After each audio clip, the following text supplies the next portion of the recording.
तंत्र की दुनिया में बहुत कुछ होता है।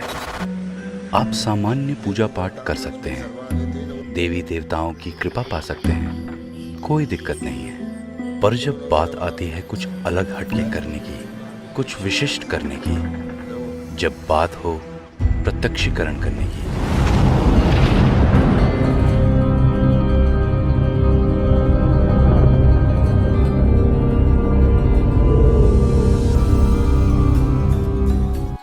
आदेश दोस्तों, मैं तांत्रिक हरीश कुमार आप सभी का अपने इस चैनल में स्वागत करता हूं। दोस्तों, हम लोग आप लोगों के लिए अलग अलग प्रकार की विभिन्न प्रकार की तंत्र की साधनाएं आप लोगों को अब तक करवाते रहे हैं और बहुत से शिष्यों को उन साधनाओं में सफलताएं प्राप्त हुई हैं। मार्च महीने का जो पेड ग्रुप होगा उस पेड ग्रुप में आपको एक साधना मिलेगी, कुल देवी की साधना। मेरे पास बहुत से साधकों के प्रश्न वगैरह आते हैं कुल देवी को जानने के लिए, या हमारी कुल देवी कौन है, या उनकी पूजा साधना आराधना कैसे की जाती है। तो मार्च महीने का जो पेड ग्रुप है, इस पेड ग्रुप में हम आपको कुल देवी की साधना करवाएंगे।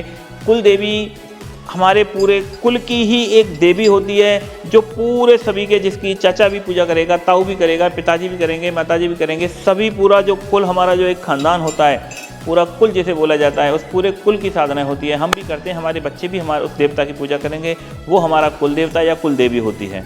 तो हम कुल देवता की पहले आपको साधनाएं दे चुके हैं, अभी हम आपको दे रहे हैं मार्च में कुल देवी की साधना। ये साधना आपको घर में बैठ कर के सात्विक भोग लगा के साधना संपन्न करनी है। अगर विशेष आपके पास कोई तामसिक देवी है और आपको पता है तो ही आपको उसमें शराब या मांस का यूज करना है, लेकिन हमारा जो विधि विधान है उसमें आपको सात्विक लड्डू से, मिठाई से ही इनकी सेवा पूजा करनी है और उसी तरीके से आपको इनकी साधना करनी है। ये साधना घर में रह करके हो जाएगी और आप इसका प्रयोग 11 से 21 दिन तक आप इस साधना को संपन्न कर सकते हैं।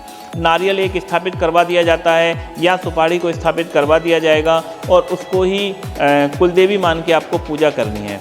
इससे आपकी जो कुलदेवी है या कुलदेवता है वो आपसे जुड़ जाएगा, आपको स्वप्न के माध्यम से या प्रत्यक्षीकरण होकर के या मानसिक रूप से वो आपको बताता रहेगा, आपकी परेशानियों के हल भी बताएगा, आपके घर में कोई दिक्कत है वो बताएगा और अपना स्वयं का परिचय भी देगा।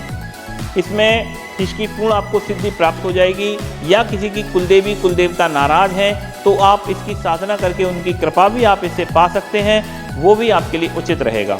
तो कुलदेवी की साधना को प्राप्त करने के लिए आप हमारे दिए गए नंबरों पे आप हमसे संपर्क करके आप इसकी पूर्ण विधि विधान ले सकते हैं। आदेश।